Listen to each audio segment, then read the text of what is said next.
Muy buenas tardes a todos. Alguno pensará que a veces tengo un poco de un carácter un poco difícil. Y alguno pensará que ese carácter viene de mi estancia en Alemania. Pero he descubierto hace poco tiempo, relativamente unos meses, que eso no es así, que eso es genético. Eso voy a demostrar. Eso viene de un familiar mío, supongo. Vamos a ver.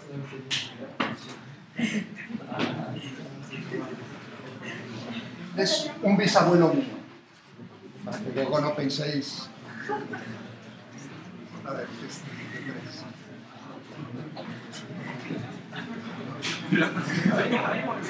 Sí. Este señor, el guardia civil, es uno de mis bisabuelos. Por parte de madre, o sea, por parte de mi madre. O sea, resulta que es la que tiene menos paralelos en la familia, pero bueno.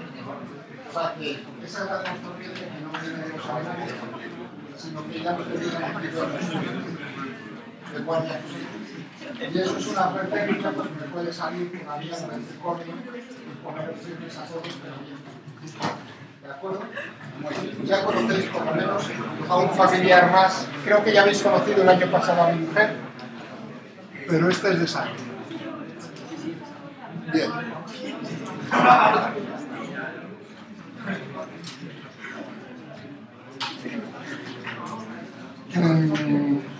Luego quería, para comenzar también así suavemente, quería enseñaros, por favor, si no os gusta, me lo decís, no hay problema, y entonces pasamos directamente a...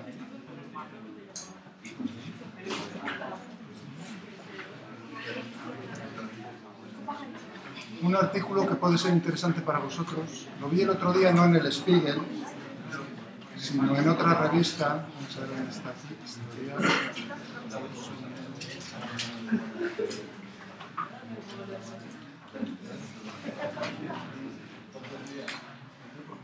Bueno, esta es otra revista muy importante, alemana, el Die Zeit. Zeit es tiempo, time, como Zeit, en alemán. Digamos que es diferente al Spiegel, es un poco más para intelectuales, digamos. Son artículos más elaborados, más profundos, es un poco diferente. Está muy bien, pero a veces es más sectorial. Pero bueno, leyéndolo, encontré el otro día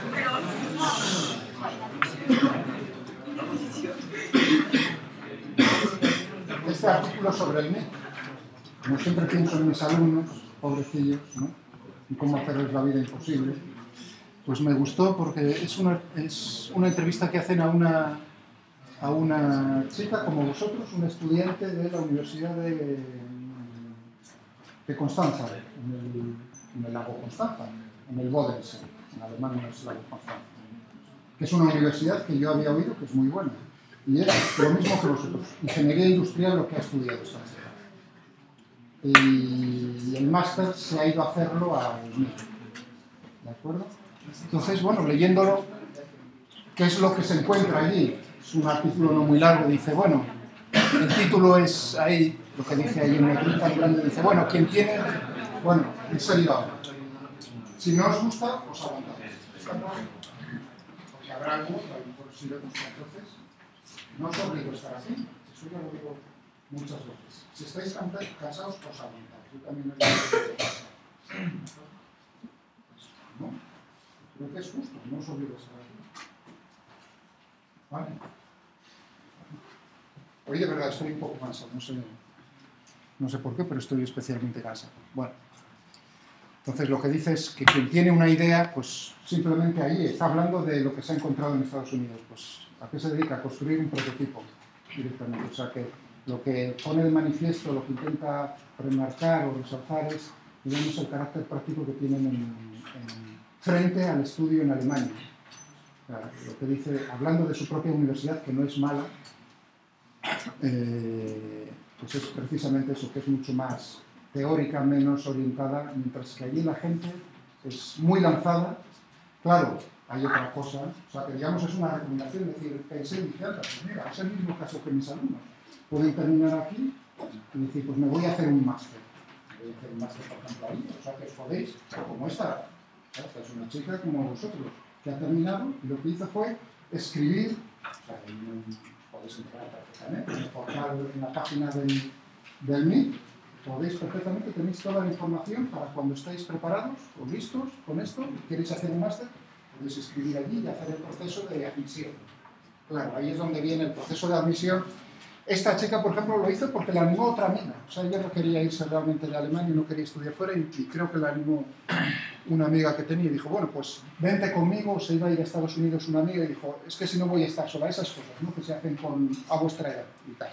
Y dijo, bueno, pues nada, lo voy a mandar. Y para su sorpresa, pues después del proceso la cogieron. De tal manera, fijaos, dice, se presentan cada año 40.000.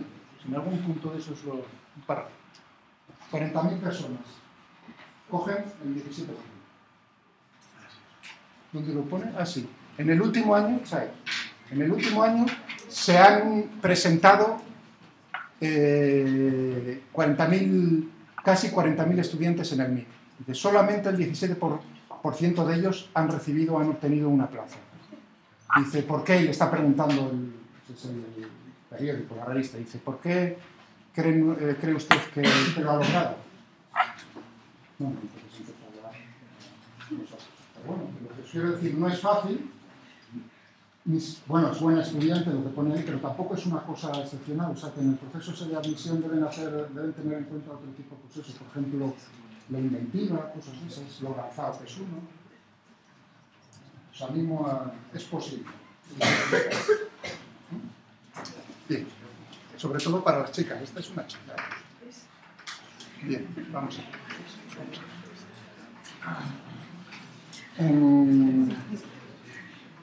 Luego quería pediros que pensaseis en, ¿no?, para cuando vayamos a la aula de informática y que podáis también jugar y que vayáis ya en la mente, ¿no?, pues haber un poco pensado el asunto, no solo llegar allí y tener que pensarlo directamente. Fijaos que estos días en el aula de informática, los 2 días que hemos estado, hemos hablado un poco del oscilador, ¿no? Pensad cómo podríais lograr un oscilador, un caso particular de oscilador armónico simple, el péndulo simple. Pero quiero una representación gráfica del péndulo simple. Creo que era esta.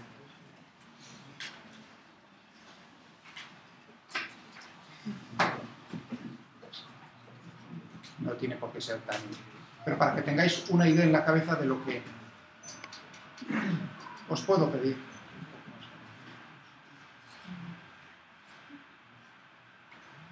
Fijaos.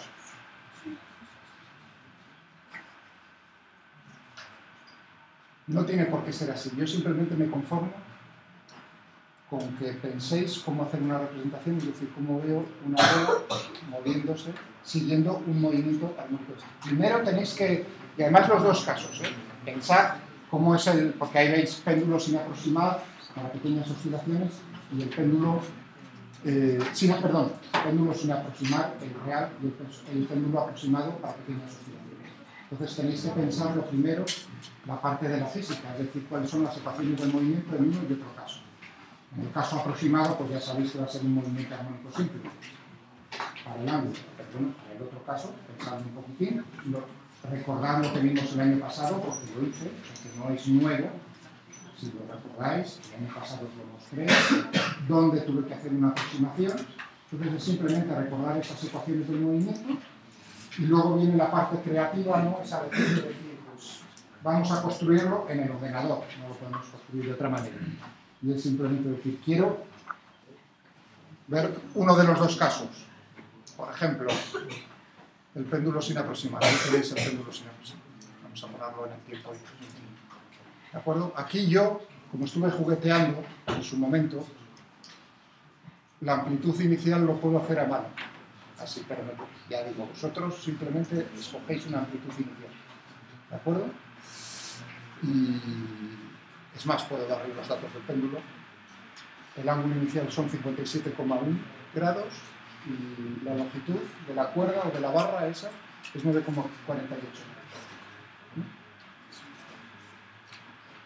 Ahora, pues, podéis pensar en eso. Simplemente el movimiento simple, una representación gráfica muy simple. Simplemente la barra, la cuerda y la masa. Le ponéis el color que queráis, eso sí, con el movimiento para el para los dos casos podéis hacerlo para pensarlo para el péndulo real y el péndulo aproximado. ¿Cómo escribiréis? No se necesita más. ¿Vale? ¿Lo habéis entendido? Podría ser cortito. Obligaros a pensar un poco en las órdenes que necesitáis, gráficas y de otro tipo, cómo resolver la ecuación del movimiento, porque ahí os estoy obligando, fijaos, cuando digo en el péndulo real, os estoy obligando a resolverlo con matemáticas. La resolución, o sea, no hay solución algebraica, por lo tanto nos va a quedar más remedio que utilizar una orden que es la numérica, para el péndulo real, para el otro no. Para el otro podéis escoger cualquiera de las dos, incluso ya poner la solución directamente en la número. Pero en el otro caso tenéis que resolverlo y trasladar esa, digamos, esa solución a la representación. ¿Entendido? Bueno, si no tengo curiosidad, el otro está. Y esta es la representación, digamos, la diferencia entre uno y otro. Fijaos, para pequeños ángulos, como no hay diferencia entre los dos. Es un poco parecido, bueno, es un poco parecido, realmente es lo mismo que teníamos el otro día cuando os mostré el dipolo magnético. ¿Lo recordáis?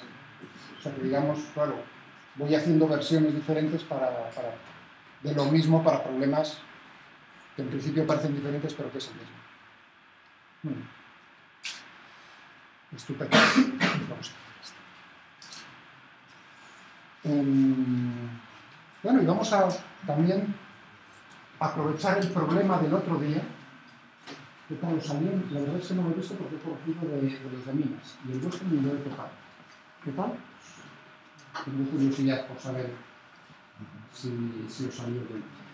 Ya digo, normalmente hubiese echado una mirada y ya no hubiese mirado los ojos ahí con cara de mala leche y lo voy a decir y al poner los firmes, pero no me atrevo porque no sé, a lo mejor os ha salido todo muy bien y entonces, por si acaso, me guardo esa mirada para otro. Bien, pero bueno, ese problema tiene mucha miga, tiene más miga de lo que pensáis. Vamos a ver cómo vamos a aprovechar ese problema del otro día, el del alambre, el del péndulo cónico, para construir, porque vosotros a lo mejor estáis pensando, bueno, es muy teórico, y yo lo quiero orientar lo más, digamos, lo más práctico, lo que más os pueda gustar a vosotros como ingenieros, que es construir cosas. Lo digo por lo del otro artículo, cuando lo leí dije, pues es cierto. Muy bien, y el problema es el siguiente. ¿Cómo pensáis que podríais construir el espejo de un telescopio? Bueno, los telescopios de verdad, los grandes, que se utilizan son espejos. Hay una razón para utilizar, a ver, ahí quiero indagar a ver en vuestras cabezas por qué los telescopios grandes utilizan espejos y no utilizan, digamos, lentes normales. Perdón, espera, primero que compartes a la compañera terminal. No sé, para que se refleje la luz. Bueno, en estos casos, digamos, tienes una imagen agrandada, eso es lo que buscas en un telescopio, directamente. ¿Pero por qué? ¿Qué ventajas tiene? Ramiro, ¿qué estabas diciendo? Ramiro. Las dimensiones del telescopio que usas es mucho mayor. Imagínate, normalmente los telescopios se miden por el diámetro del espejo principal, o de la lente principal. 2, 3, 4, 5 metros, 6 metros. Entonces, ¿perdón? Sí, bueno, ¿por qué? No, pero o sea, evidentemente son grandes. O sea, ya estoy diciendo, si vais a comprar uno a una tienda, pues es posible que no sea de espejo, porque son más baratos, pero una lente, fijaos que cuesta comprar esas gafas, ¿no? O sea, que ya uno da idea de ahí. Pero la razón no es en sí el precio, que también podría ser, si no hay otra razón más importante, que es ingeniería. ¿Perdón? Se te espían los colores, si los colores que te aparecen en la lente son falsos. Depende. O sea, muy bien, Samuel, muy bien. O sea, eso, ¿te gusta los telescopios? pero depende también. No es que sea mi parte más, ¿no?, más experto en eso, pero depende.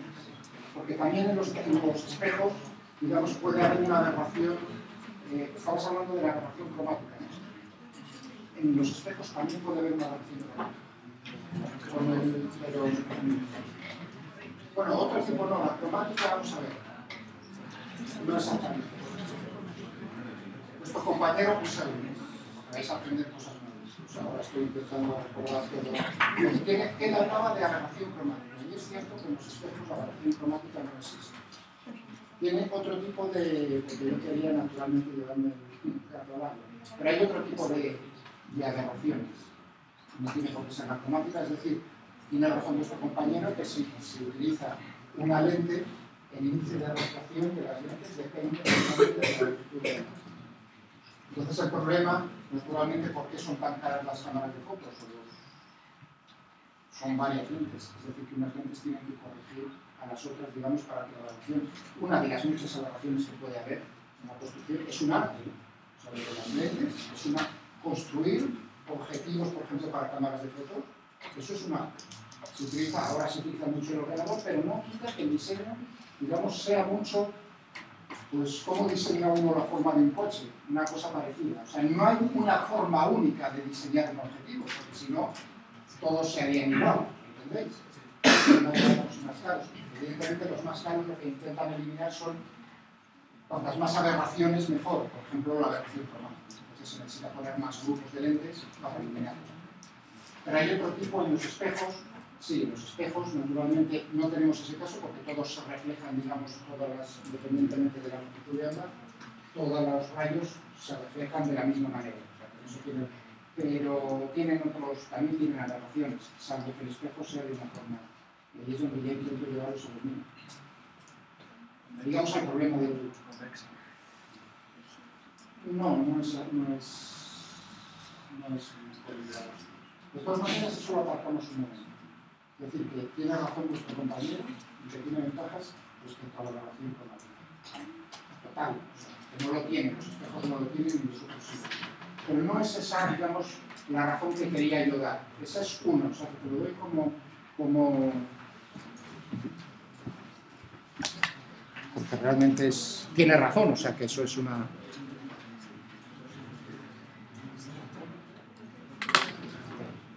Tiene razón, o sea, estoy preguntando por qué se construye de una manera y no de otra y él me ha dado una razón válida, entonces yo no le puedo...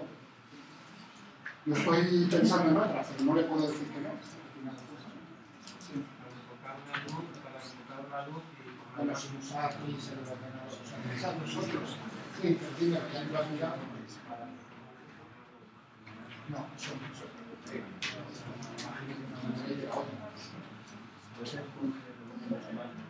no. Simplemente por el peso. Cuando vosotros queréis construir, ahora imaginaos, tenéis gafas por aquí alguno. Ahora imaginaos el diámetro de una gafa, ya sé que normalmente son todas para miopía, hipermetropía los hay, ¿no? ¿Hay algún hipermétrope por aquí? ¿Sí? No para la verdad.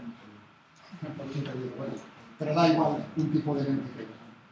Ahora imaginaos esa gafa en vez de 5 centímetros de diámetro, de 5 metros. Fijaos cómo es la anchura, bueno, en el caso de los miopes, cómo es la anchura del cristal, fijaos en los extremos. Eso va creciendo, es decir, que si tú lo haces de 1 metro, de 5 metros, la masa, digamos, el espesor de la lente de los extremos es enorme. En el caso de los hipermétropes, como en el de los telescopios, digamos, sería en el centro, no en los extremos. Pero digamos es el mismo caso. De hecho, yo que soy muy miope, por lo menos era muy miope de los ojos, que me operaron, yo cuando llevo gafas, después de mucho rato, pues la verdad es que termino porque me marcan mucho. Porque tengo 8 dioptrías y medio. Es decir, que necesito ya gafas muy pequeñas. La montura yo no puedo escoger o no podía escoger monturas muy grandes precisamente por la razón que os estoy dando. Es la misma razón que la de los telescopios. Es decir, si nosotros intentásemos construir un telescopio con una lente como las gafas, de 5 metros de diámetro, eso sería imposible de construir por el peso, el propio peso del material rompería cualquier cosa. rompería la misma pieza. La resistencia del material. ¿Entendéis? Es decir, que la única manera de construir grandes telescopios es precisamente con espejos porque son muchísimo más ligeros. Bueno, o sea que esa era la razón que buscaba yo. ¿De acuerdo? El propio peso en sí. Nunca veréis. Tiene otras ventajas, como ha dicho nuestro compañero, que son las aberraciones. Cuidado, pero ahora viene la segunda parte, que era donde yo intentaba frenar. Es decir, bueno, tiene ventajas en cuanto a aberraciones, pero depende de cómo sea el espejo, la forma del espejo, pues puede tener de un tipo o puede no tener. ¿Cómo construiríais vosotros, y ahora es donde os quiero, cómo construiríais, o sea, ahora una lente la tendríais que pulir, por así decirlo? ¿Un espejo cómo lo construiríais? Un espejo para telescopio. O sea, tiene que tener una forma así. ¿De acuerdo? ¿Cómo construiríais vosotros la lente? Ahora sois ingenieros y os piden construir la lente. Luego os lo voy a mostrar. Y no, hombre, no miréis en... Vamos, luego miréis en el ordenador. No os preocupéis que luego os lo pongo yo en digital. ¿De acuerdo? No pasa nada. O sea, la cosa es que lo penséis. ¿Cómo construiríais vosotros un espejo?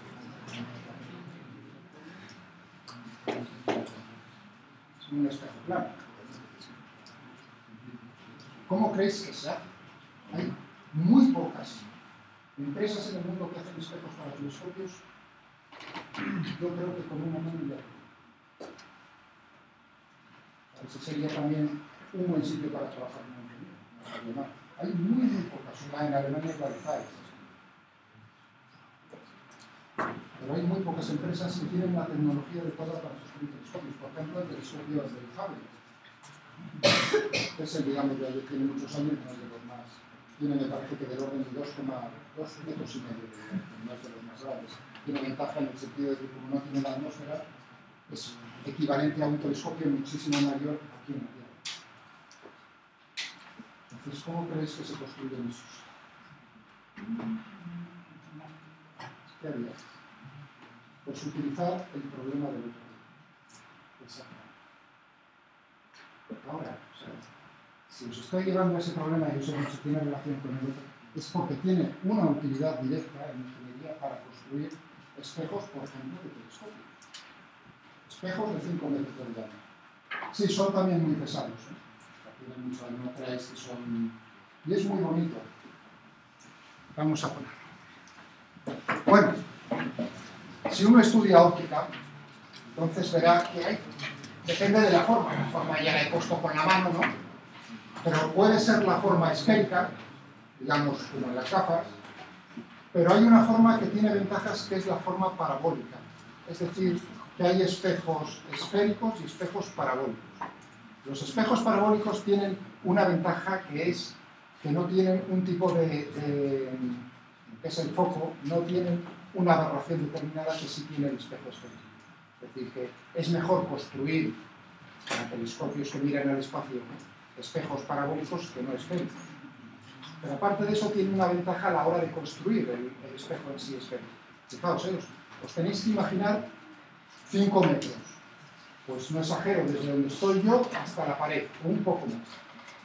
Fijaos, más o menos 5 metros, yo creo que hay 5 metros, ¿no?, desde aquí hasta allá.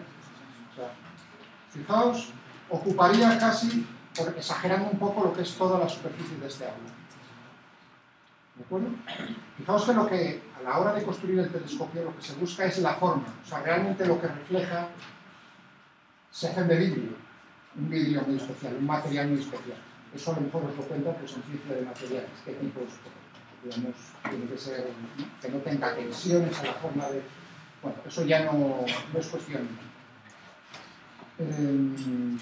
Lo que refleja, naturalmente, es la capa metálica que se vaporiza sobre la superficie. Es decir, que vosotros, si os pregunto, cuando os miráis en un espejo en casa, ¿qué es lo que refleja la imagen? Hombre, alguno diría, no. Hombre, una parte sí, pero no es el vidrio lo que refleja la imagen, sino que es la capa metálica que tiene por detrás. Entonces, ¿para qué se utiliza el vidrio? Precisamente para aportar el proceso de construcción de un espejo normalito. Es precisamente tú coges una plancha de vidrio plana, que eso se puede construir relativamente fácil, y vaporizas en una cámara pues un vapor metálico que se pega, digamos, o ¿cómo es la palabra? Se adhiere a la superficie. Y ese es el metal ¿de acuerdo? O sea, que no es el cristal. Si alguno está pensando en eso y estamos en segundo por aquí, pues, digamos, lleva un camino bastante bien.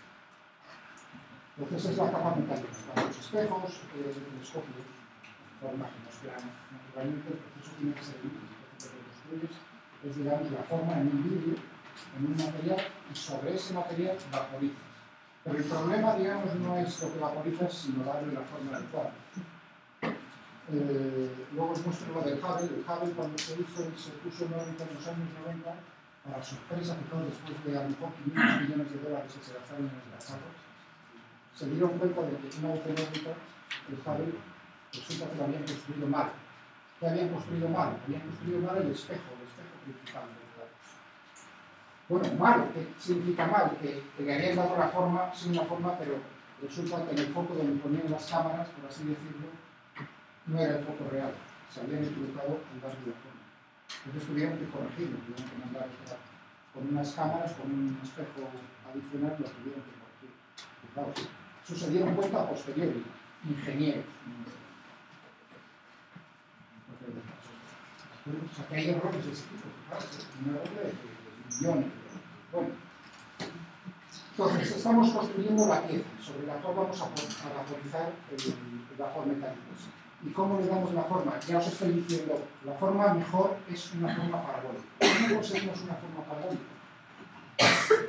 Perfecta, digamos, lo más perfecto que os podáis imaginar.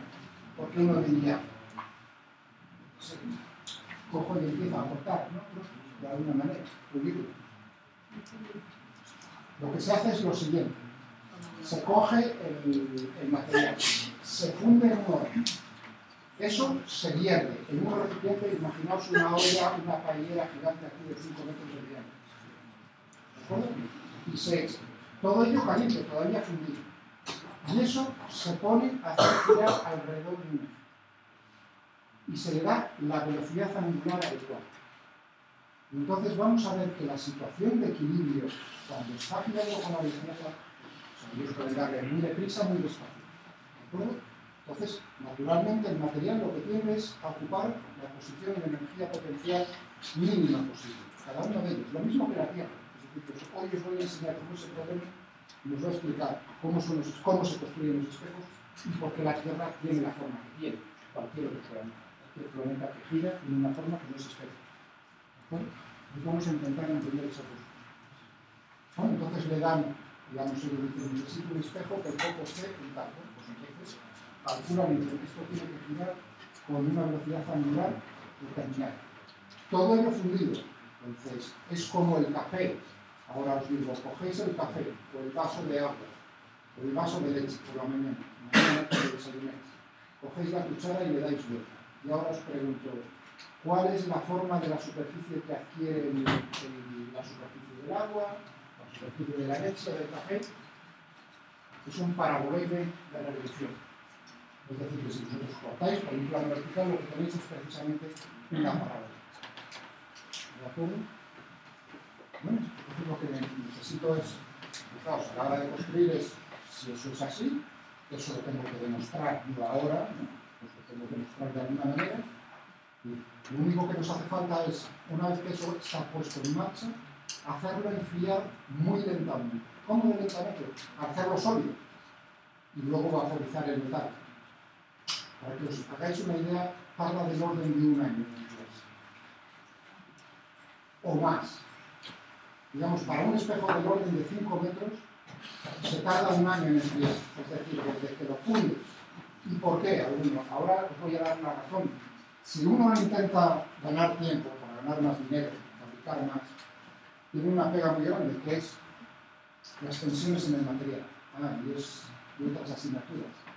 Digamos, porque hay que hacer que eso se enfríe de manera homogénea, lo más homogénea posible, porque si en un lado está más caliente que en el otro, entonces se producen tensiones en el material que lo hacen estallar. O simplemente esa tensión hace que la superficie no sea lo lisa, lo pulida que nosotros queremos. Por eso se tarda más de un año en un telescopio de eso. Bueno, ahí el dinero no juega un papel, son Si se gastan 100 millones de dólares en cosas de esas, pues digamos que tienen paciencia. ¿De acuerdo? O sea, que muy lentamente, fijaos, fundido, lo van girando. O sea, fijaos el proceso. Tiene que estar girando la paellera en un ambiente, o sea, una temperatura homogénea y lentamente en esa cámara ir bajando la temperatura. Muy lentamente. De tal manera que no se produzcan tensiones. Al final, cuando se logra enfriar, tenemos lo que es la pieza de vidrio, de mármol vidrio, eso, pero bueno, ya sólido, entonces lo metes en la cámara, lo dices, tienes un espejo profuso. ¿De acuerdo? Bueno, eso tiene un límite. Los espejos tienen un límite también por el propio peso. Es decir, que uno podría sin límite construir espejos a lo mejor de 18 metros. Eso no es posible. Lo mismo que en el caso de las lentes por el propio peso. Rompe. Digamos que hay un límite de son del orden de 6 metros, 7 metros, no puedes construir nada más. Entonces lo que se hace, si lo habéis leído, es construir espejos que se adaptan, es decir, los construyes por trozos. Y luego son los ordenadores, claro, ahora que tenemos potencia para hacer eso, son los ordenadores los que mueven los espejos y corrigen. Y lo hacen también, que son capaces de corregir las aberraciones producidas por la atmósfera. Es decir, cuando están con un láser, son espejos, es una maravilla, eso sí que es técnica, eso sí que es bonito. Una parte de ingeniería preciosa. Los tíos con un láser están viendo, realmente buscan localizaciones en las cuales, digamos, estés alto para que tengas poca atmósfera, digamos, sea muy transparente el aire. No nada de contaminación lumínica o de otro tipo, pero aún así, pues siempre, digamos, la temperatura siempre las capas de la atmósfera, las diferentes temperaturas.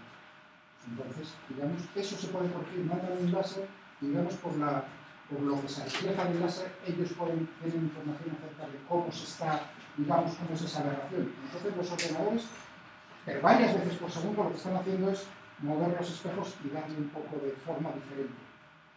Es precioso, es una cosa increíble lo que hacen con eso. Y si buscáis, como estaban buscando vuestros compañeros, lo que pasa es que yo lo vi en el Wikipedia, vamos a ver dónde lo tenía aquí, en alemán. Lo busqué en inglés, no es que me quiera dar el pegote, pero no lo encontré tan claro como lo encontré.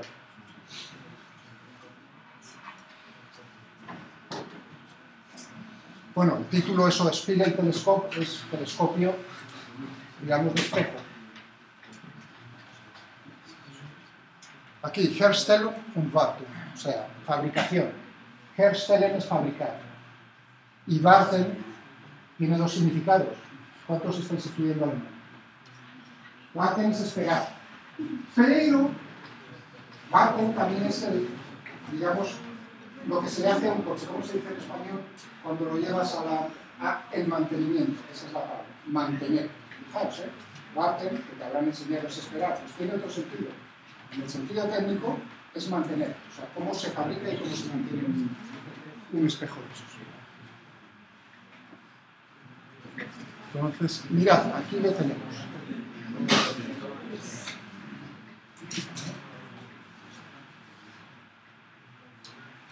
Aquí lo tenemos. Fijaos, eso es un horno, ofen, es horno. Dice la apertura de un horno de rotación, después de verter, bueno, el material es VLT02. Eso ya no tengo ni puñetería, supongo que será tal. ¿De acuerdo? Fijaos cómo lo estáis viendo, está caliente naturalmente, está fundido. Y ahí dentro, ahí tenéis la paellera, ahí lo hacen girar con la velocidad adecuada.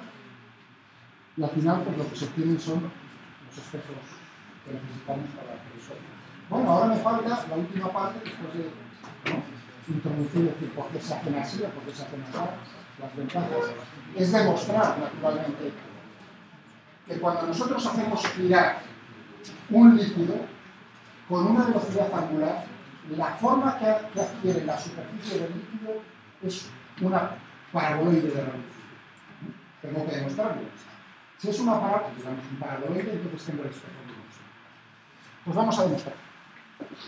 ¿Cómo lo da? A ver, alguna idea. Fijaos que la idea proviene del problema del día anterior. ¿Cómo podemos resolverlo? podemos resolverlo en un sistema de referencia giratorio, es lo más adecuado. Es decir, que nosotros nos vamos a montar en la paellera y vamos a girar con la paellera. Y vamos a buscar cuál es la función energía potencial en ese sistema de referencia. Vamos a tener dos términos, lo mismo que el otro día, exactamente lo mismo. Vamos a tener la energía potencial gravitatoria y vamos a tener la energía potencial, ese término de energía potencial que proviene de la fuerza centrífuga. Esos dos términos. Entonces, la función energía potencial total es exactamente la misma expresión que teníamos el día pasado, que era NGH a menos 1/2 de la masa por omega cuadrado por R cuadrado, siendo R la distancia de cada uno de los elementos de ese fluido, al eje vertical. Esa es la función de energía potencial. ¿A qué van a tender todos los elementos del fluido? Van a tender a ocupar, naturalmente, posiciones de energía potencial misma. Cada una, si eso lo tenemos en equilibrio, la forma de la superficie que va a fluir naturalmente, y no se está moviendo, fijaos, en el sistema de referencia gira. O sea, si yo estoy montado y está eso en equilibrio en ese sistema de referencia, si yo me fijo en las partículas que hay en la superficie, yo no las veo moverse, ¿no? Veo piedras. ¿Es cierto o no? Es decir, que tienen que estar todos esos puntos, digamos, los puntos de esa superficie constituyen una superficie equipotencial. Si no fuese una superficie equipotencial, ¿qué es lo que ocurriría? Que entonces las partículas irían de un lado de mayor potencial a otro de menor potencial, hasta que naturalmente adquiriese la forma de una superficie equipotencial. Es decir, que lo que vamos a ver es que el paraboloide de revolución es una superficie equipotencial. En el caso de tener una energía potencial total, que es la suma de los dos términos que tenemos en el momento. ¿De acuerdo? ¿Lo habéis entendido? ¿Habéis entendido lo que he dicho? Pues vamos a ver.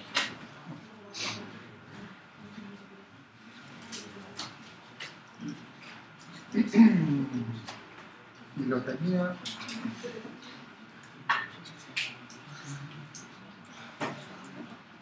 Bueno, esto es una chapucilla rápida que hice yo para mostrar.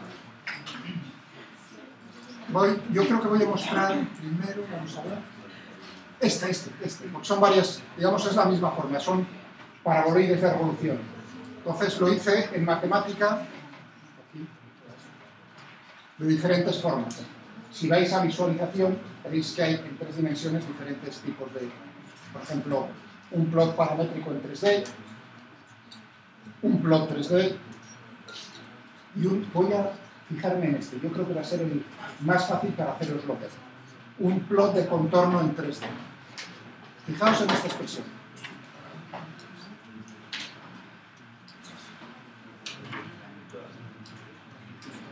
Aquí. ¿Lo veis bien? Esto.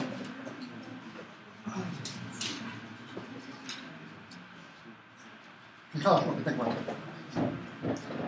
Z menos x cuadrado más y cuadrado igual a 0. Os voy a buscar las superficies equipotenciales. Entonces, ¿cuál es la función de energía potencial? NGH. Pero yo, la altura es el Z. Por lo tanto, NGH sería NGZ.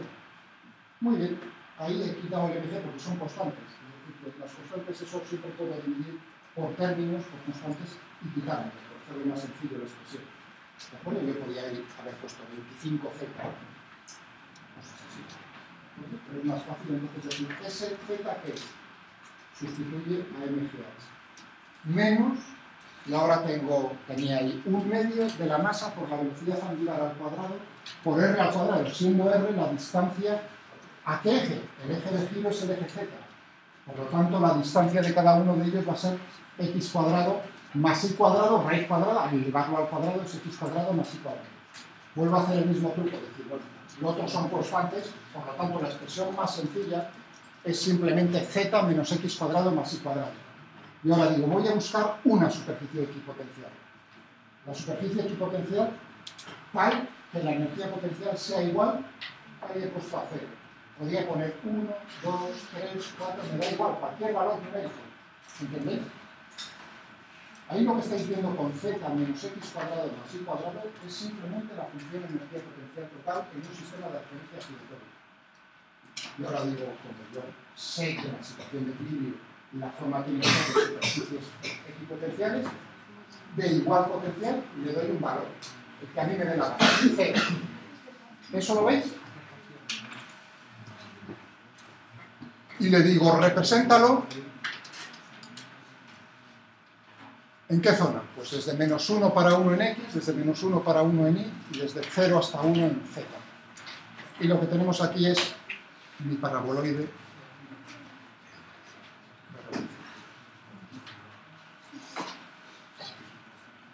¿De acuerdo? Las otras representaciones que teníais son más bonitas. Es más bonito verlo así, y esta la hice, me parece, que con transparencia. Pero, digamos, a la hora de entender lo que es la superficie equipotencial es mejor la que he utilizado ahora. Entonces, son exactamente las mismas. Esta es un poco semitransparente y esta también la habría hecho. ¿Okay?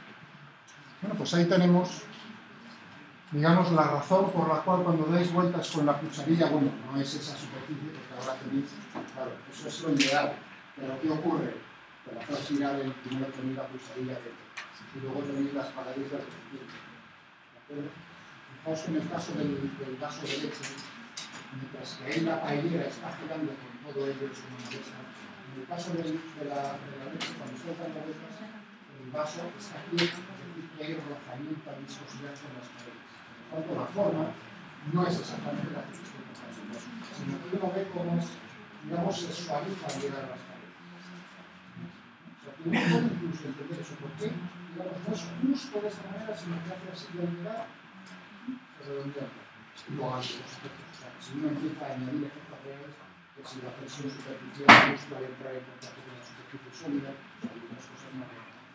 Pero bueno, uno puede ver, entender por qué baja por el centro y sube por los extremos. ¿Entendido? Fijaos que manera más sencilla de haber entendido cómo se construye una cosa tan cara, de las más caras que se puede construir. Un espejo de un telescopio. ¿Alguna pregunta? Bueno, pero os dije que también nos iba a servir para entender la forma de la Tierra, de los planetas. ¿Qué forma tiene la Tierra? Aquello de es una esfera achatada por los polos.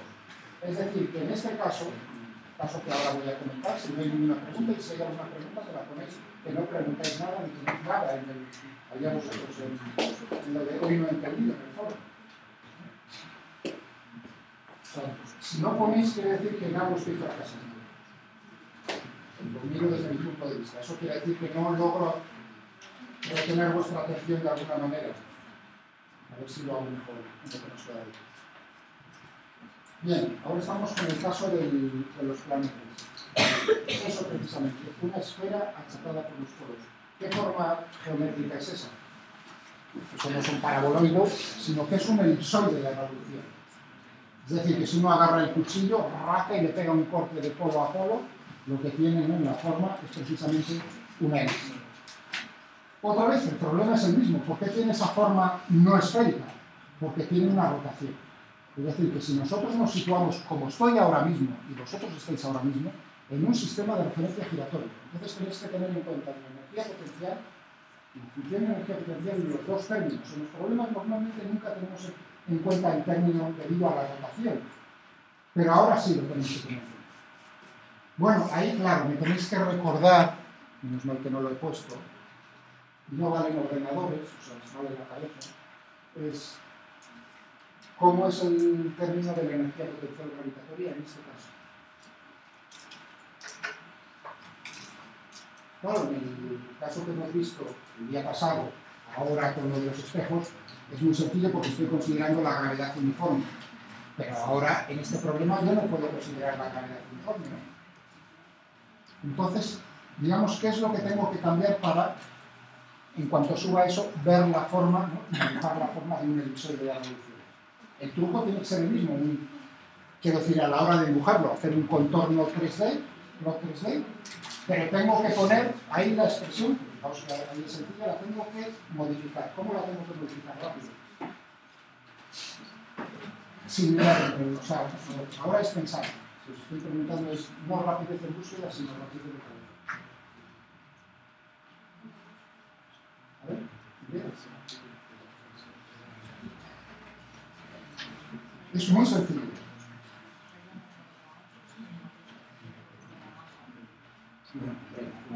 Pensad en lo sencillo. Las constantes me las voy a liquidar en la representación. O sea, que no os preocupéis por la constante de gravitación universal. ¿Qué quiero decir? La forma de la expresión, lo mismo que ahí estaba diciendo MGH, y he dicho, el MG me lo liquido, son constantes, no lo voy a poner.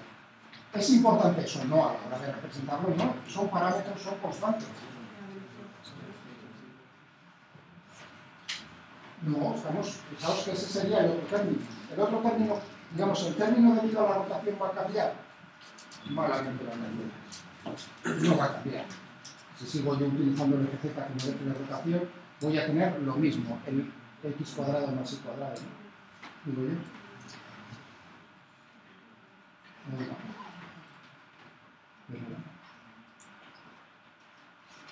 Es decir, lo que os estoy preguntando es cómo es la energía potencial gravitatoria.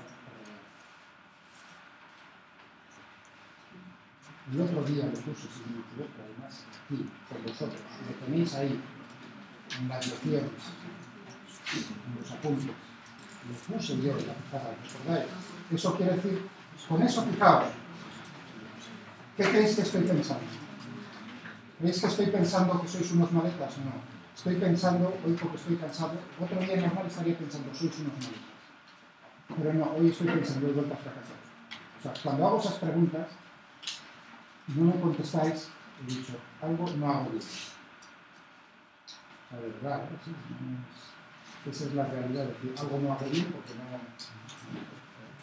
no hago llegado. A ver. Sí, pero uno está pensando decir, cómo sería mi energía potencial. A ver, pensad en lo más sencillo. Mi masa es m minúscula, la masa de la Tierra es m mayúscula, la constante de gravitación universal es g. Entonces la energía potencial, digamos, de mi cuerpo y la Tierra, ¿cómo sería? Menos g por m por el radio por la distancia al centro de la Tierra. Exactamente es eso. Es una pregunta tan difícil. Y ahora, si yo estoy utilizando X y Z, fijaos que es importante una cosa, ¿sí? ¿No? Cuidadito con eso, menos G, M dividido por la distancia al centro. Si me hubiese dicho vuestro compañero más, pues estaría mal ya la cosa. Es menos G, M dividido por R. Y siendo R ahora, si utilizo X y Z, ¿qué tendría que poner? ¿Está bien? Pero más sencillo. Fíjate, si la distancia al eje Z es x cuadrado más y cuadrado, entonces la distancia al centro, al origen de coordenadas, abajo la Tierra, justo en el, ¿no? ¿Cómo sería? La distancia al cuadrado. X cuadrado más y cuadrado más z cuadrado. Como quiero R, hago la mitad. Es decir, que tengo que poner menos, y si me liquido todas las constantes, pues será menos 1 dividido por la raíz cuadrada de x cuadrado más y cuadrado más z cuadrado. Pablo cero.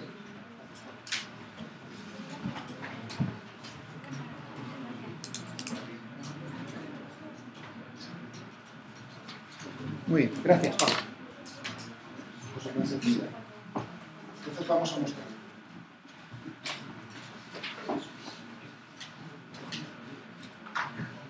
Bueno, esto, sí, esta era otra, había otra representación más, el relleno plot S3D.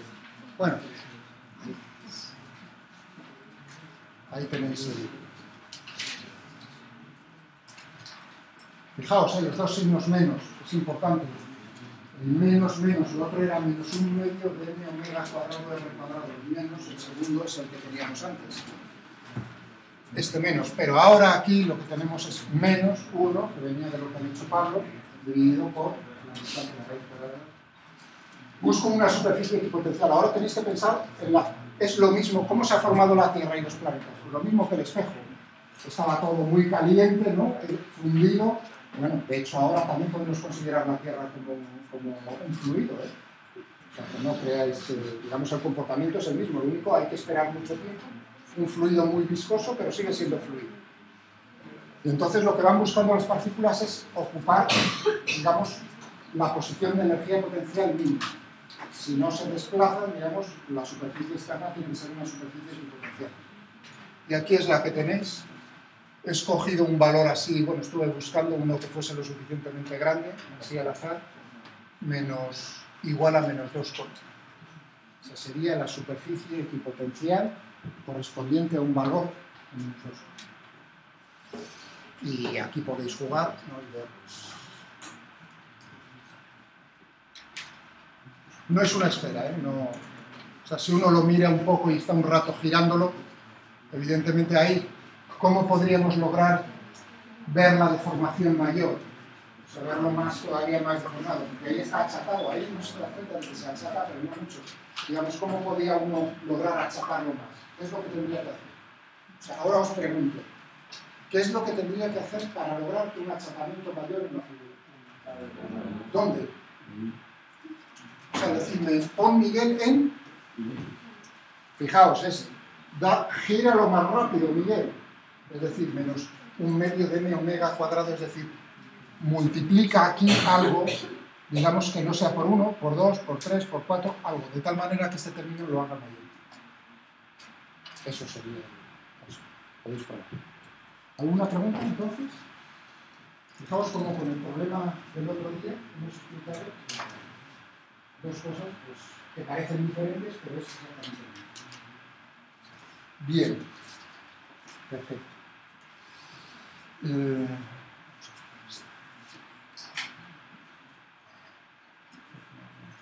Por ahora.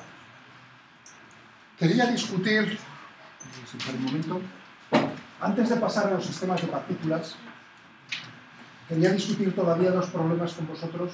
Bueno, os había planteado el otro día, ¿no? Si no recuerdo mal, el de Walter Lewin. ¿Habéis visto? ¿Le habéis echado un vistazo muy bonito a ver si lo logro encontrar rápidamente? Un segundo, por favor. Vamos a ver.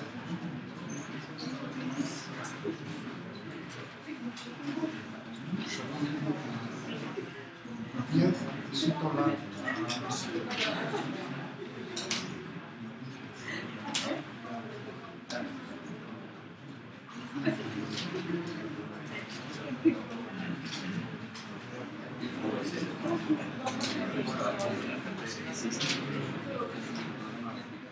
No me acuerdo si era el 1. No, el 11.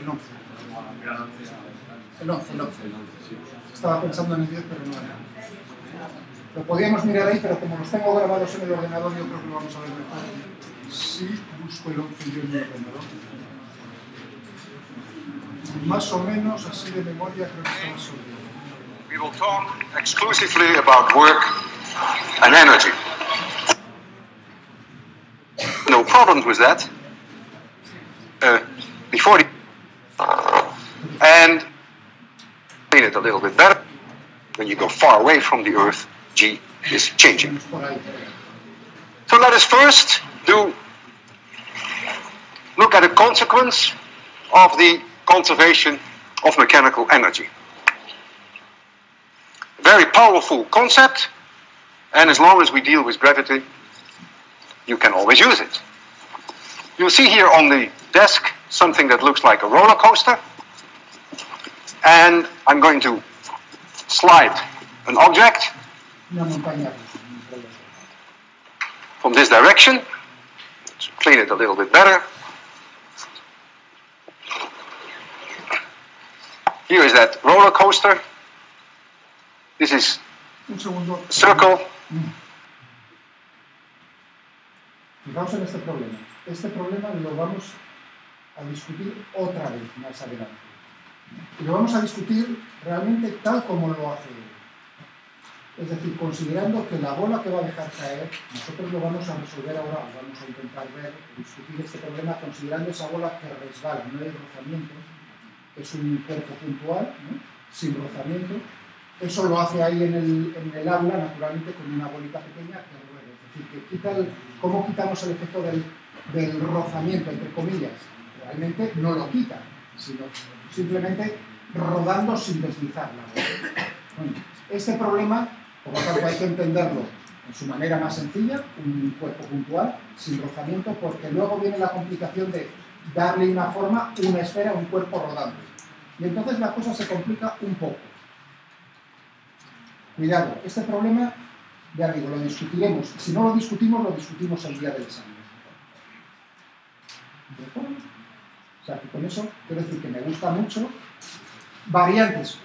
Con eso quiero decir, este problema lo puedo poner de formas diferentes, lo mismo que cualquier otro enunciado.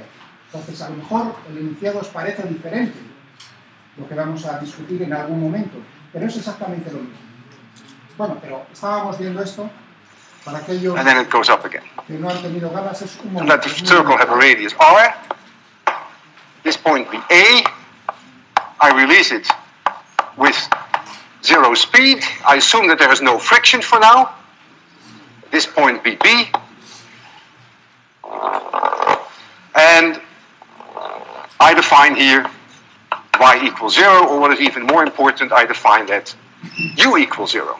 And this is the direction, positive direction of y. At A, the object has no velocity, no speed. At B, of course, it does. It has converted some potential energy to kinetic energy.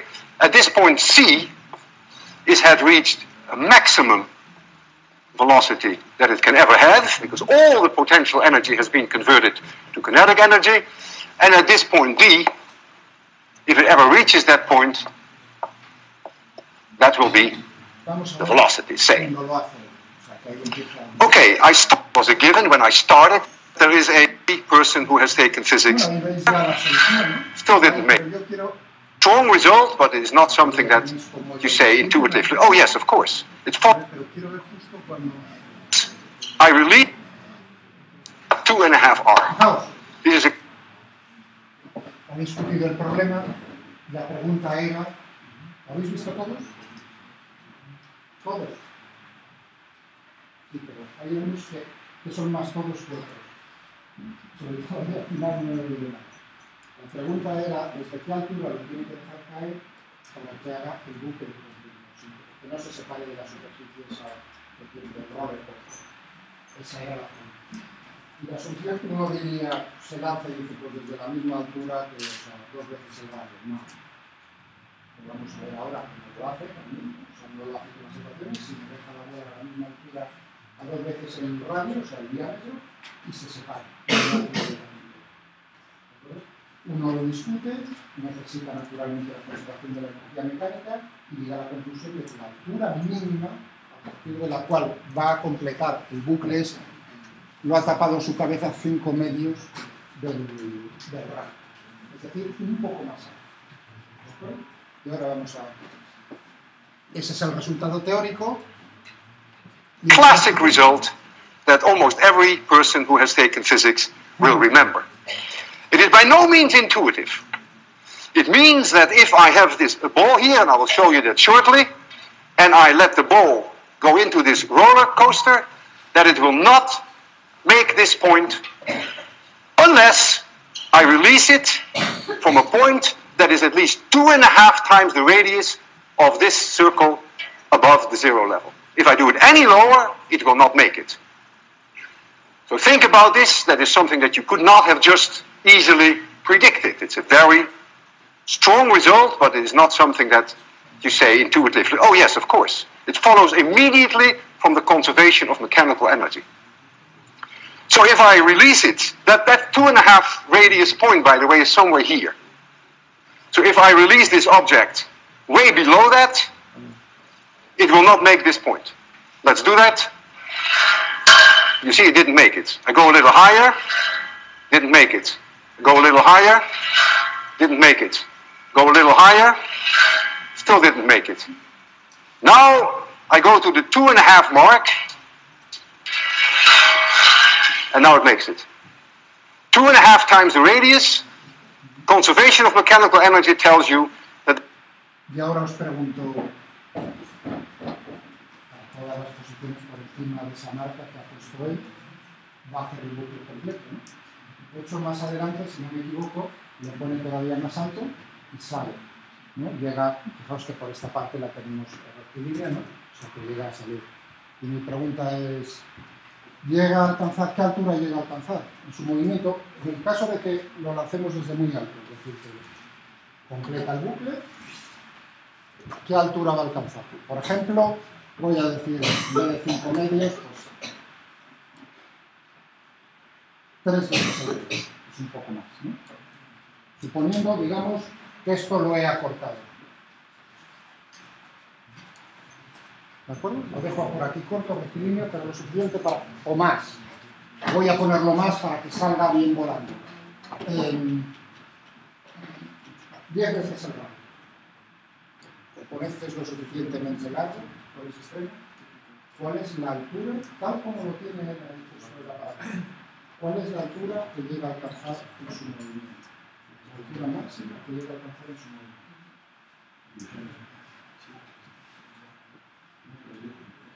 ¿Repito la pregunta? ¿Estáis viendo? Perdón, ¿estáis viendo eso? O sea, que no cambia ahí nada de altura.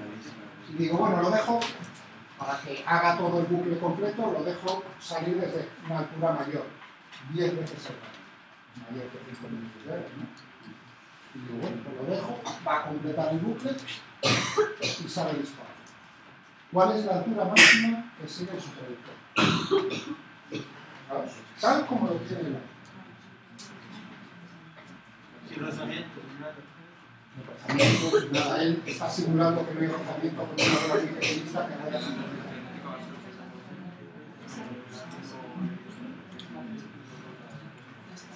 Bueno, sabría que...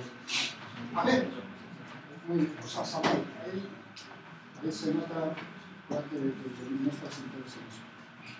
Todo el mundo está de acuerdo, digamos, o sea, se puede contestar a eso, tal como él ha dicho con esa precisión de decir, otra vez, repítelo, por favor, 10 veces, menos 5 medios de arre. ¿Todo el mundo está de acuerdo con eso?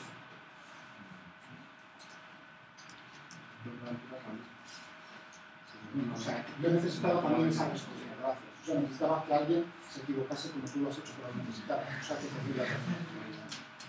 Aunque depende del caso, no se ha equivocado. O sea, que cuidado. Pero lo necesitaba, o sea, que no te decís que también lo que tienes.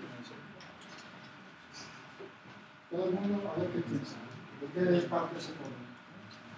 ¿Intermedio?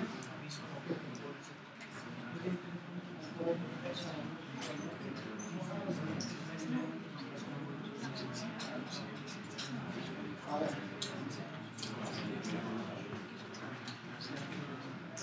Bueno, lo que ha dicho vuestro compañero Samuel es imposible saberlo. Es también un caso particular como el que ha dicho, o sea, que tanto, porque, perdón, ¿tú no eres? Luis González. Uy, ¿hay más Luis González?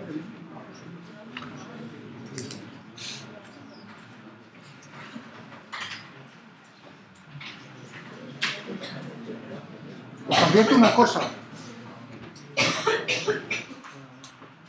Yo quiero apuntar un montón de veces, pero para lo que es la masa del resto, cada vez que apunto es peor. Ni se os ocurra mirarles mal a los que me contestan, sino lo que quiero conseguir es que contestéis todos, que os estéis pegando por contestar. ¿Entendéis lo que quiero decir? Porque claro, eso lo tengo en cuenta en una de las columnas, respuestas y preguntas de clase. Eso me va subiendo el nivel y yo os lo agradezco. Y ni se le ocurra aquí al resto, vamos, ni decir ni tú, porque entonces sí que el cabreo, entonces sí que me veis, pero vamos, enfadado de verdad, lo que habéis visto muy mal. Entonces, animaos, por favor, a comunicar más amable, ¿no? Y por favor, contestar todos, solicitar, participar. Entonces, ¿por qué he dicho? Son dos casos particulares. Realmente es lo que ha dicho vuestro compañero es imposible saber, a lo mejor daba la casualidad justo de que fuese eso, pero no se puede contestar con eso, me sorprendió decir, no. Pero ha dicho una cosa que estaba bien orientado, por eso no ha dicho 10R, sino menos, 10R menos 5 medios de R. o sea, una altura menor. Lo cual, bueno, habría que justificarlo. ¿El resto qué piensa? Como se conserva la energía mecánica, la velocidad central es igual que la que sale. Entonces solo habría que saber la diferencia. A ver.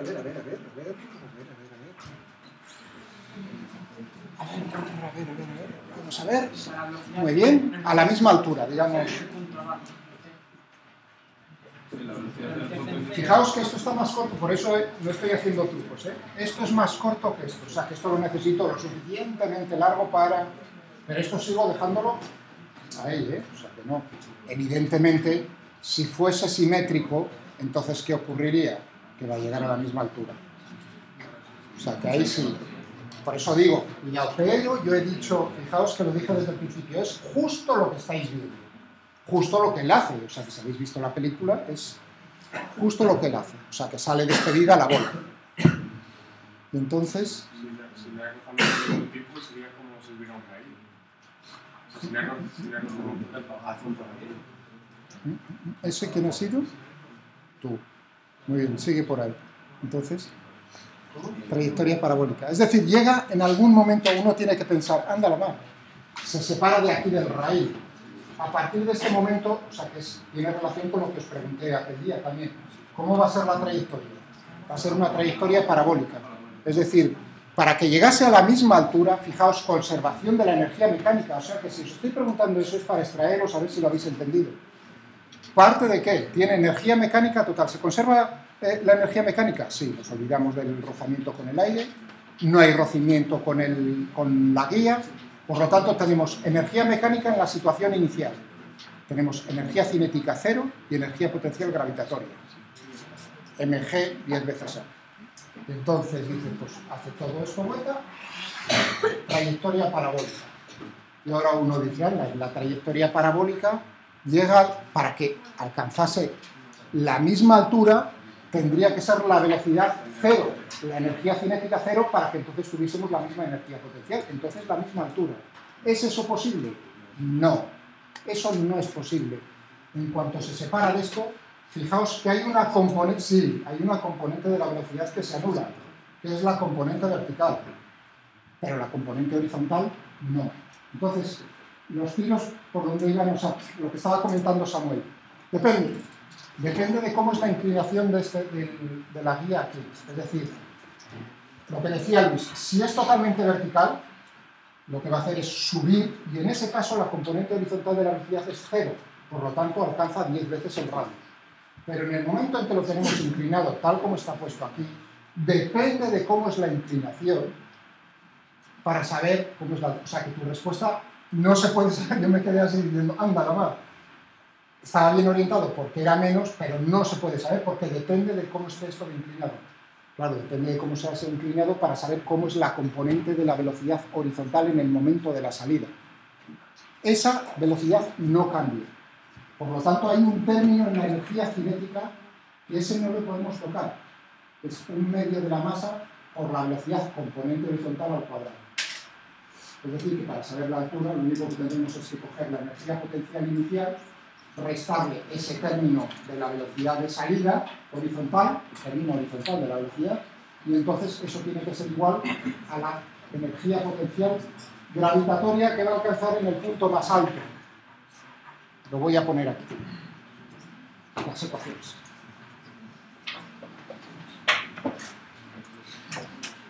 Un segundo. Esto no lo he encendido. Sí, un problema sencillo, pero ya veis cómo tiene miga. Eso es entender la conservación de la energía mecánica. Muy bien.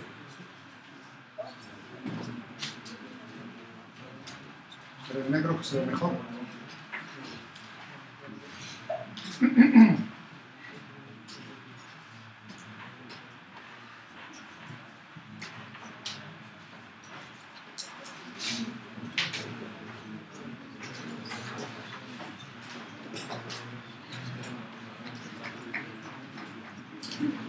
Muy bien.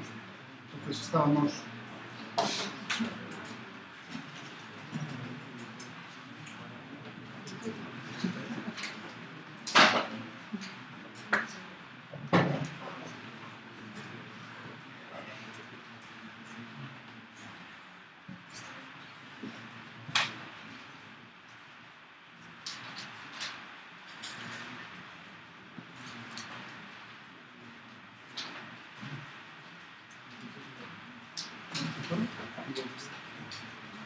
si lo dejamos H inicial, entonces ¿qué tendríamos aquí? La energía mecánica en la posición 1, tendríamos mgh. ¿De acuerdo? La trayectoria va a ser cuando sale por aquí, y lo que nos preguntamos es ¿cuál es el C2? ¿De acuerdo? Muy bien. Vamos a ver. Entonces tiene que ser igual a la energía mecánica en la situación 2, que va a ser mgh2 más 1 medio de m por la velocidad en el punto 2 al cuadrado. Lo que tengo es la ecuación siguiente. H2 más 1 medio. ¿Todo el mundo está de acuerdo con esto? Entonces el problema es simplemente, esto nos lo dan como dato, ¿de acuerdo? Esto es lo que nos están preguntando, es ver cómo es este V2. En el punto de máxima altura, V2, naturalmente, va a ser la componente, fijaos, si dibujo aquí en azul el vector velocidad, pues la velocidad justo cuando se separa va a tener una componente horizontal, Vx, y una componente vertical, Vi, este V2 va a ser justo ¿de acuerdo?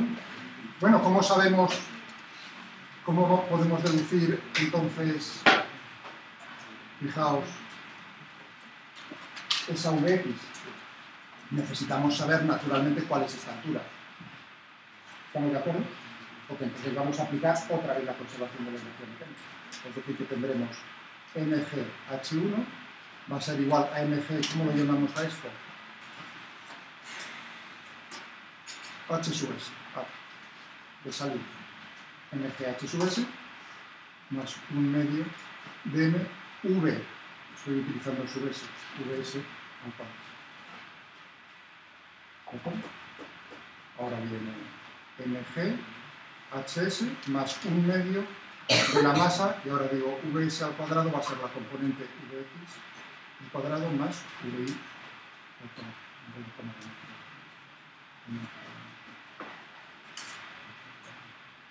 Muy bien.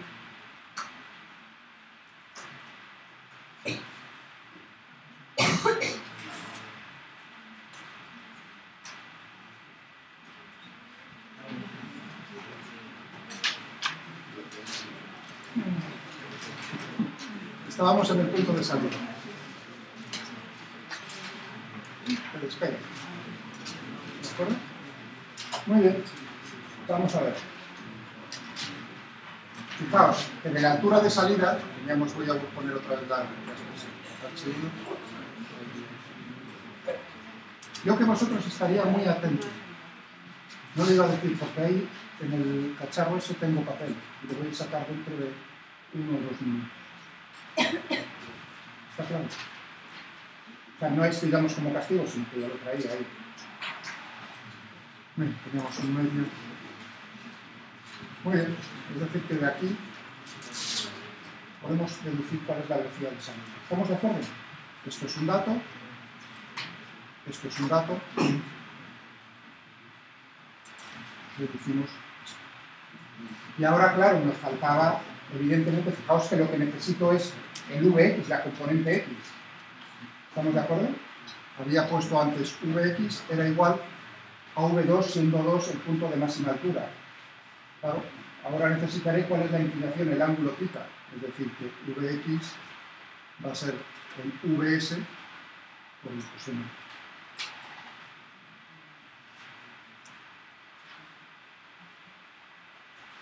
Y ya tenemos, entonces, aquí será y el problema está resuelto. Entonces ya tengo V2 y simplemente ahora lo que tengo que despejar es H. Y ese es el punto de máxima. Y ahora uno se pregunta, si hace Pues si nos fijamos en lo que hace Walter Lewin aquí, that is the minimum it takes to just go through that point. un poco antes. That is at least 2.5 times the radius of this 2r must be larger or equal, unless I release it. I go a little higher, Ahí. didn't Mi make it. pregunta era, Go a little higher, en esa didn't make situación, it. cuando es Go a little vamos higher, saber cuál es still didn't el make it. punto de máxima altura de la Now trayectoria. I go to the 2.5 mark, Haciendo la misma pregunta, es un poco más difícil. and now it makes it. Esta. Sí. 2.5 times the radius. Una vez que Conservation of se mechanical separa energy tells you cómo es la that that is the minimum it takes to just go through that point. para saber el Of course, punto if there were de- no loss of energy at all, Os estoy dando una indicación de cómo se resuelve. Necesito saber cuál es la velocidad de salida, el despegue. En el momento de separación, necesito saber cómo es el vector de velocidad. Si tengo ese vector de velocidad, tengo resuelto el problema.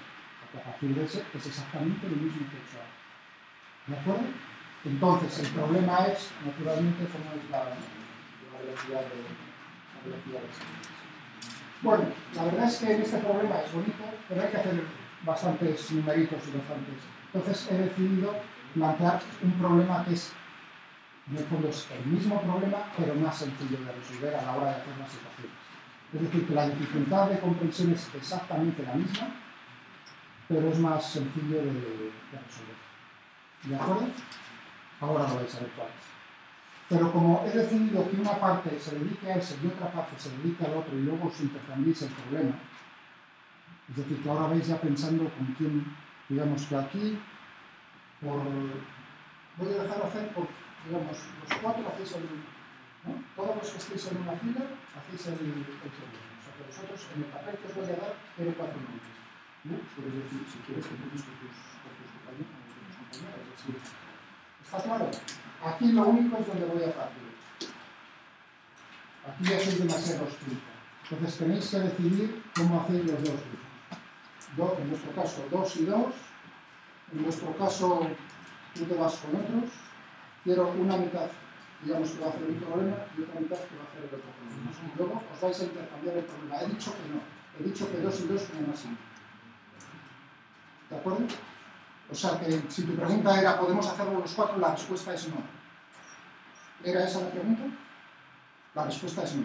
¿Veis cómo lo he adivinado bien la pregunta? Antes de eso.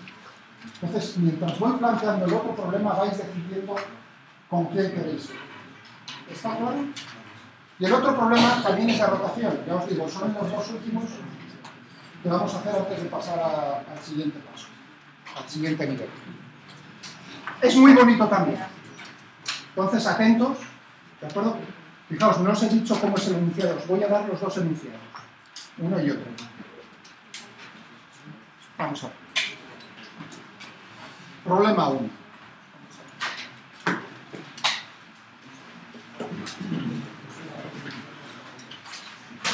Problema.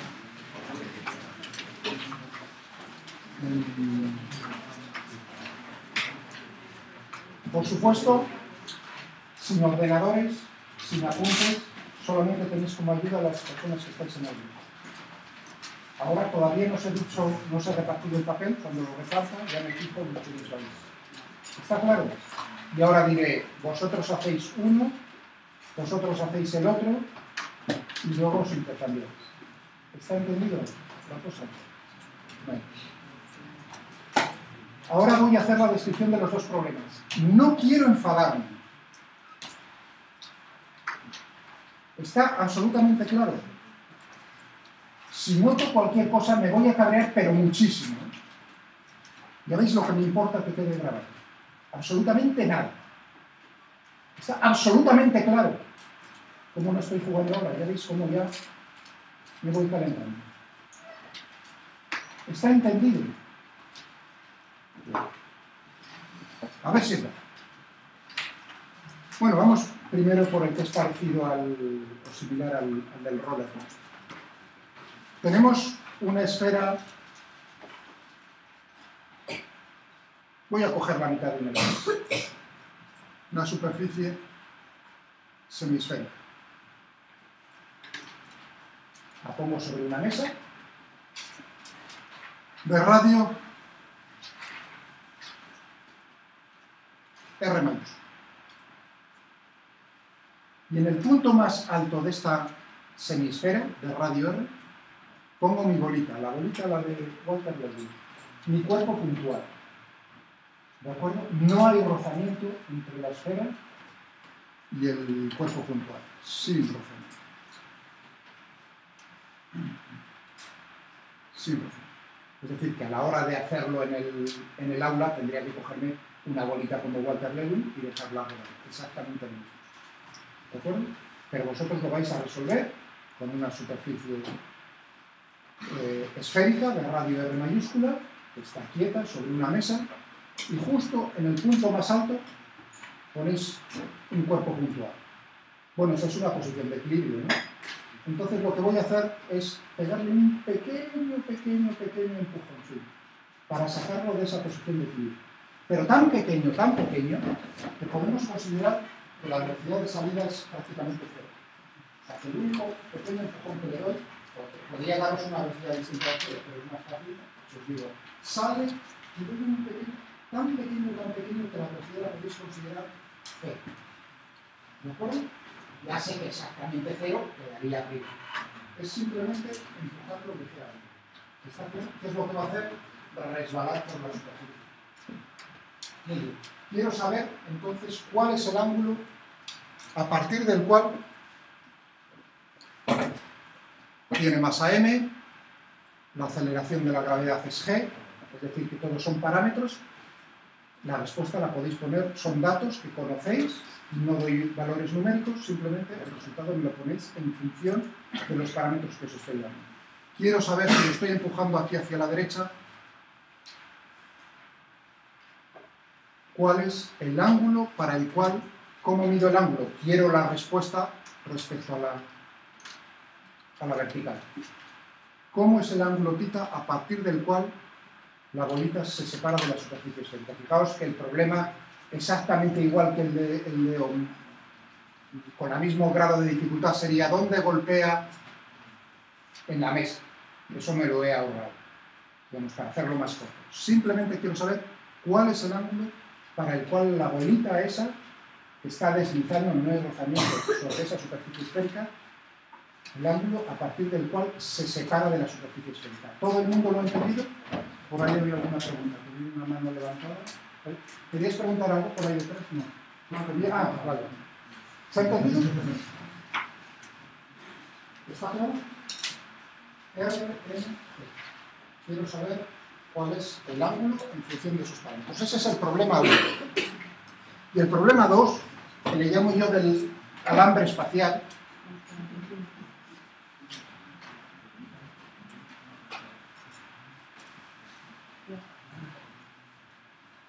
es el siguiente.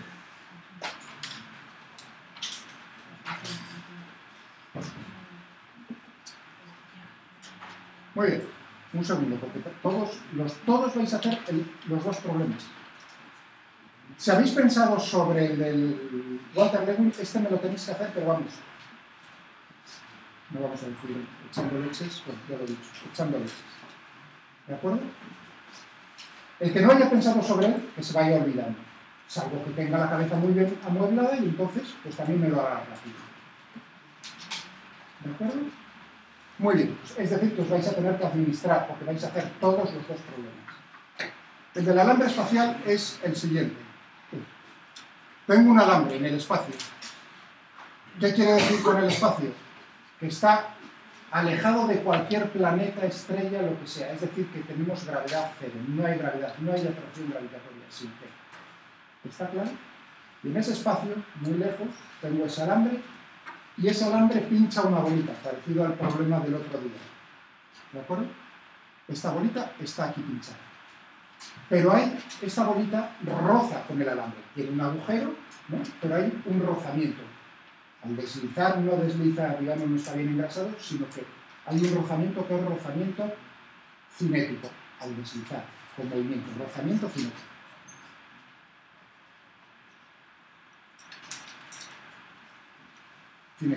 Nos dicen cuál es el radio R mayúsculo.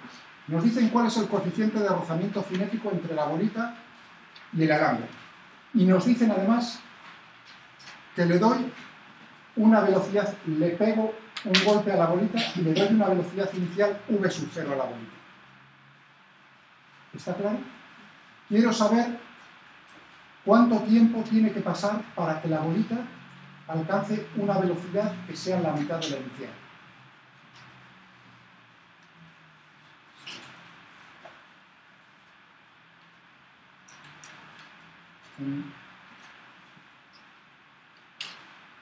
Que la velocidad se reduzca, sea v0. Podría ser cualquiera. Es decir, que ahí no tiene que ver que me da igual v0 medio, v0 4, v0 lo que sea. Ese tiempo, naturalmente, va a estar en función, la masa es m. Como no hay gravedad, no pongo masa m, v0, coeficiente de rozamiento cinético mu sub c, no necesito más. Es decir, que esos parámetros son conocidos y la respuesta de ese tiempo tiene que estar en función de esos parámetros. Muy bien, saco. Vamos a encender.